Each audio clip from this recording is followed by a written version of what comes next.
One of the most frequently encountered tactical maneuvers in the long and storied history of chess is this bishop pin on our knight. At first glance, it's a really annoying move, since it keeps us from ever moving this knight again unless we want to lose our queen. In this video, I'm going to show you 4 ways to punish this bishop move, because it's actually pretty easy to counter, and most players don't know about it. And that's not even the best part. Do you know what the best part is?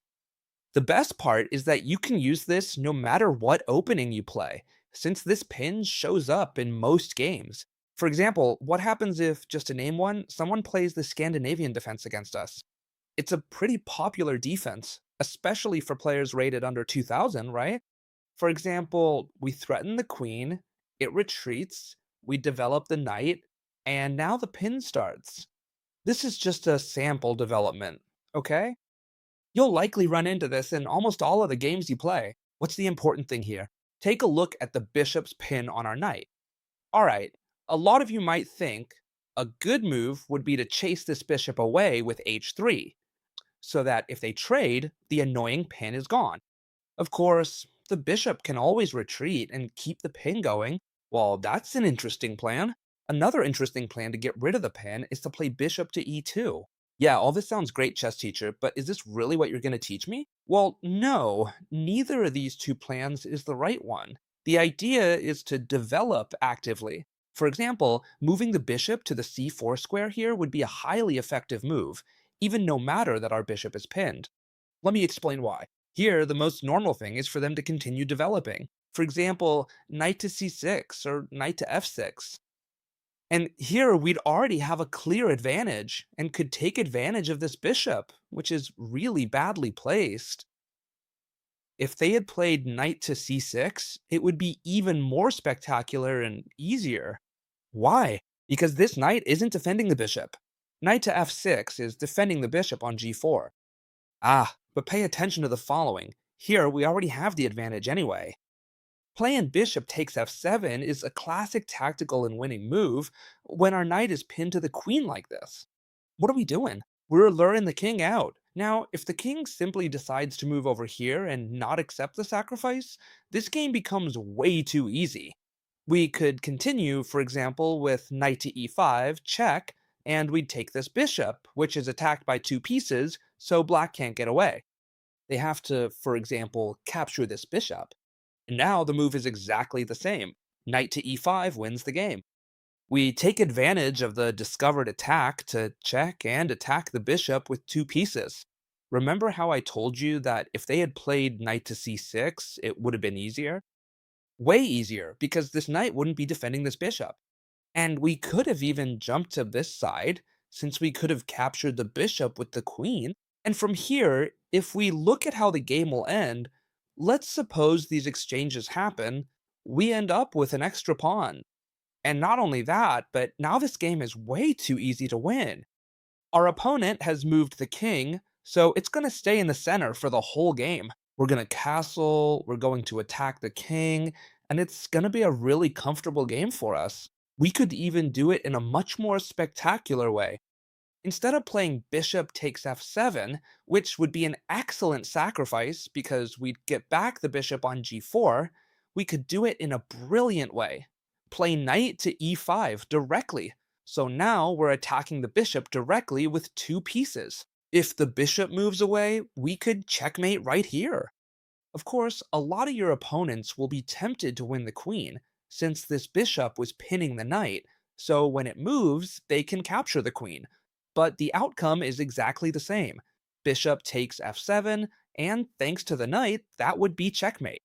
Depending on the game and your position, you can choose whether to go straight for the bishop sacrifice or jump with the knight to e5 to try to deliver checkmate. For example, a typical game, e4, e5, knight to f3, knight to c6, bishop to c4, Italian opening, bishop to c5, knight to c3, knight to f6. A very calm, very normal game. You can see it, right? But white, for example, at this point, is already trying to pin. It really doesn't matter what moves have been played on the board. The important thing in this video is to focus on what happens when they try to pin this knight. In this case, it's too soon to try to pin it. Why? White should have waited until we castled the king. This way, since the king isn't castled, we have a big advantage. What is it?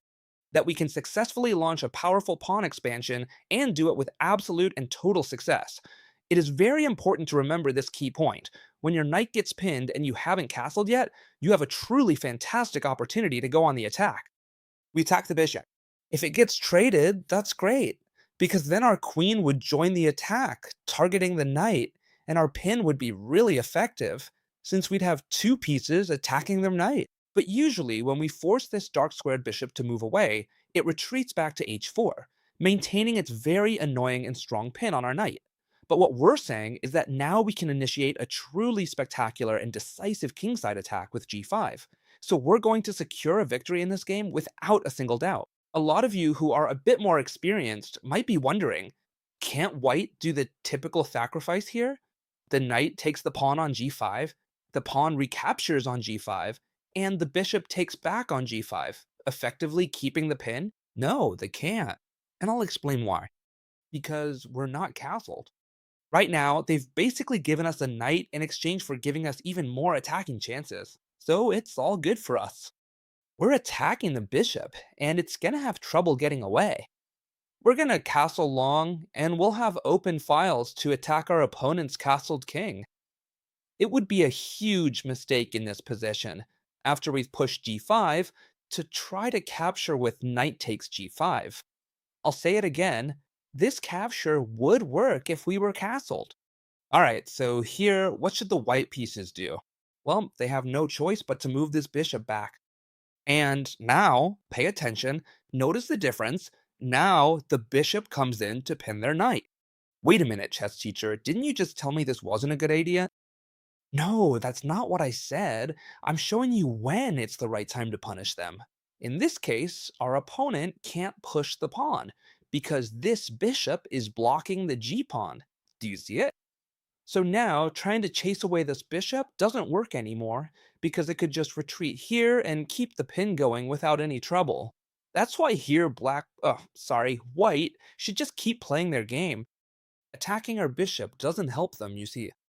And now I'm gonna finish this game for you with an example, because this was an actual game and it was a super easy way to win with the black pieces. This game is already looking really good for the player with the black pieces. As you can see, I started the first example with the white pieces and now with the black pieces.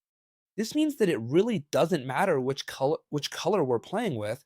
We have a huge advantage if we know how to take advantage of these kinds of pins. Alright, here the player with the black pieces simply continued advancing their pawns, taking advantage of the fact that the king is castled and the king of the player with the black pieces isn't yet. Now there's a threat to advance and trap the dark square bishop. That's why, here, white tried the aggressive counterplay of h4, aiming for the potential capture of the pawn on g5 and also preventing this black pawn from advancing further to threaten the bishop. Now, looking at the board, there's no problem at all. Black simply continued with their powerful attack on the king side. Is there a good pin here? Yes, because they keep piling on the pressure with the knight and the bishop, something that white hasn't had time to do when they've tried to pin. Alright, so how did the game continue? The game went on like this. Pawn takes pawn, threatening this knight. And do you think the knight left now? No. The attack continued with h4, a wonderful move. It threatens the bishop, and not just the bishop, but also threatens to open lines for the rook. Once that rook has a clear path, it'll be much easier to attack. The game continued as follows. The bishop retreated, logically, and now, instead of pulling back the knight, the attack continued. As you can see, this attack is so strong that we don't mind losing the knight since we have a big advantage. And the game ended as follows, in a very simple way. Pawn takes pawn. And after king takes pawn, simply, the winning move is bishop takes on f3, check, and they'll have to give up the queen. As you can see, the game continued like this, and now this bishop can be captured anyway. There's also the threat of queen takes f6, but here the player with the white pieces, logically, resigned, since the lack of material caused by trying to pin when it wasn't the right time has been devastating. I'll set up the white pieces again. d4, d5, knight to f3, knight to f6, e3, and there goes our opponent, pinning our knight. The moves I make before the pin really are not particularly important. What is truly important is that you really pay close attention to the ideas I'm giving you for when this knight here gets pinned. Now, what we can do is start going on a bit of a hunt for this bishop. Careful, here, most players, I'll say it again, what do? Bishop to e2, playing passively because they're afraid of these kinds of pins, when in reality, they could get a lot out of these moves. How could we start our hunt? It's obvious, just like in the example we just saw, we're going to play h3. In this case, we'd be super happy if they gave up the bishop pair, right? Normally, they'll keep holding on to this pin here. All right, so what are we going to do? We're going to play g4, which is super necessary in this case to go after this bishop. Because now, when it retreats, let me repeat, okay? A knight sacrifice wouldn't be useful here, since we're not castled and they'd just be given with the knight for nothing. The bishop retreats, and then we'll play the move knight to e5. All right, let's evaluate this position. We're threatening to win the bishop. In fact, if we want, we can already win it, since this bishop can't escape anywhere. It could just go here, but the move f3 would force it to retreat. That's why now, black has to play something else. It really doesn't matter to us. The good thing about this video is that you don't have to memorize the moves. You just need to understand the ideas, so you can apply them in your own games, no matter what you play. For example, let me give you an example. What happens if they play e6? Just to say something. Are we going to capture this bishop right away? Now, we're going to play a5, a very good move. What it's threatening is obvious. If black gets careless now and plays, for example, knight from b to d7, we play h5, and we've won a bishop. It looks like it has a square on e4, but after f3, we've simply and successfully trapped and won this light squared bishop. That's why here, the move h4 is actively threatening to play h5 and winning a bishop. Very well. I'm sure many of you are thinking, yes, but black doesn't have to play a random move. They have much better options, like h6 or h5. It doesn't really matter which one they choose to give the bishop an essential escape route for the piece. That's right, this is correct, but that's exactly what we were waiting for. Once they've finally given the bishop an escape route, now is the perfect time, remember this very well, to go ahead and capture it. And this game, my friends, is pretty much decided at this point. Not just tactically, but more importantly, positionally. When they recapture with the knight, our structure is so solid that we can continue with bishop to d3. Queen to d3 would also be possible, but bishop to d3 is much better, targeting this spot here. We're attacking a point on g6 that probably can't be defended in any way, simply by bringing the king closer. If they try to push it forward, we would just capture with the pawn, and thanks to the rook's pin, they wouldn't be able to recapture. So now, the only possible option they have is to come defend with the king. It is absolutely clear that this position is completely and decisively winning for white. We're in a much better position. The king will never be able to castle again, and it'll be very easy to attack. And now I'm going to show you one of my favorite ways to punish this pen. Alright, you need to understand this. When a bishop moves so far just to bother us, what is it doing? It's shifting further away from its original starting square, which unfortunately leaves several vulnerable weaknesses on the queen side. Right? So what are we going to do? Well, now we're going to punish it in the following way. We're going to play c4. There's no way to be passive here. We have to be active. We play c4, and we're threatening something obvious to capture this pawn, which would give us a really strong center after knight to c3. Logical moves here. Well, for example, maybe the best move would be e6, right? Why? Because it opens up a path for their other bishop while also defending a pawn we just attacked. Taking here wouldn't be a good idea because we get to develop our bishop for free, right?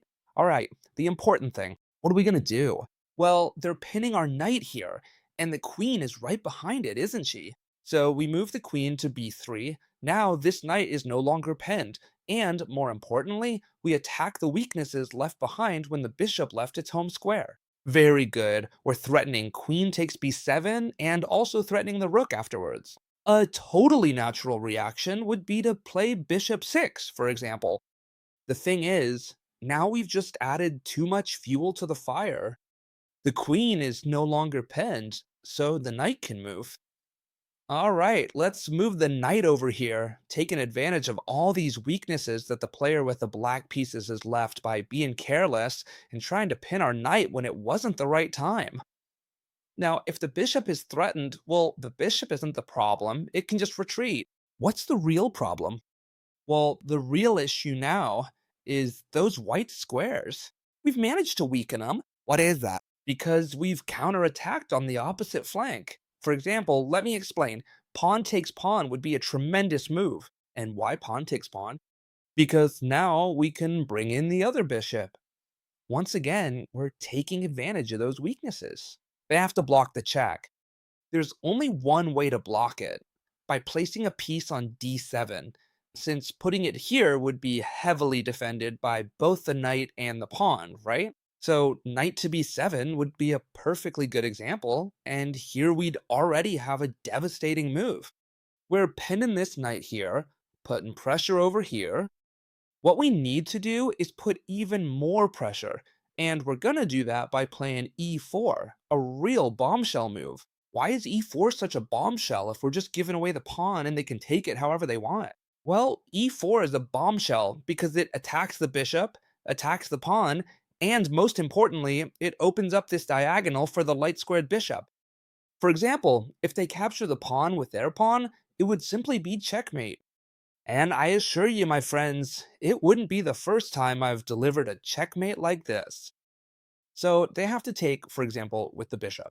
It's obvious, right? With the knight, they don't want to stop defending the square that's being heavily supported. In this case, we've lost a pawn, but that's the least of our worries. We're being active with our pieces. Now it's time for our other bishop, the one on the dark squares, to come into play. So what does that mean? It means we have this knight pinned twice. We have this knight that's defending the other one, and it's also pinned here, and pinned there. Now this is a real pin, not like the one our opponent tried to pull off. There's no way out of this position. For example, no matter what they do, let's say we make the move, just as an example, knight takes knight. I'm just doing this without thinking too much, because now they can't capture with the king because of the bishop, they can't capture with the queen because of the bishop, and they can't capture with the knight because then we take the queen. So at this point, we have the game essentially completely under our control since we'd be ahead by a full piece. So in this video, I want to show you that a lot of times when someone pins one of our pieces, we get scared, but really what they're doing is a bad idea, and we can counterattack in a really strong way. I hope all this knowledge has been helpful to you. I'd really appreciate it if you could give me a like if you found this helpful. It's totally free, and it really supports me a lot. So if I see that this video gets a lot of likes, I'll make more videos like this, so you can keep learning more and more every day. I really hope you truly enjoyed this fantastic video, and I'll see you tomorrow, as always, in another brand new chess video, my friends. Take care. Goodbye.